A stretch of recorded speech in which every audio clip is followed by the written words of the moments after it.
தனித்து நிற்போம், தனித்துவத்தோட நிற்போம். பெரிய கூட்டணி தமிழ்நாட்டில் வச்சிருக்க ஒரே கட்சி நாம் தமிழர் கட்சி தான். ஒரு தலைவன் என்பவன் தன் மண்ணையும் மக்களையும் முழுமையாக நேசிக்க வேண்டும். 4-3 சீட்டை வச்சு ஒன்றும் செய்ய முடியாது.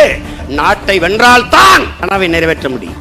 தகப்பன் என்பவன் நம்மை பெத்தவனா இருக்கணும். தலைவன் என்பவன் நம் ரத்தவனா இருக்கணும். என் மொழி புரியாதவன், என் மொழி தெரியாதவன் எனக்கு இறைவனாக இருக்க முடியாது. என் வழி உணராதவன் எனக்கு தலைவனாக இருக்க முடியாது. இதான் எங்க தத்துவ நிலைப்பாடு. வந்தவரை எல்லாம் வாழ வைப்போம், அது எங்கள் இனத்தின் பெருமை. இனியும் சொந்தவரை மட்டுமே ஆள வைப்போம், அது எங்கள் இனத்தின் அடிப்படை அரசியல் உரிமை. நாங்கள் இன உரிமை பேசுவதெல்லாம் உங்களுக்கு வெறுப்பாக இருக்கிறது என்றால் நீங்கள் தான் உண்மையிலேயே இன வெறுப்பு அரசியல்வாதிகள்.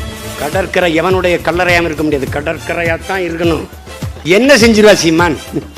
Right and see. அஞ்சுவதும் அடிபணிவதும் தமிழன் பரம்பரைக்கே கிடையாதுங்கிறான் என் தலைவன்.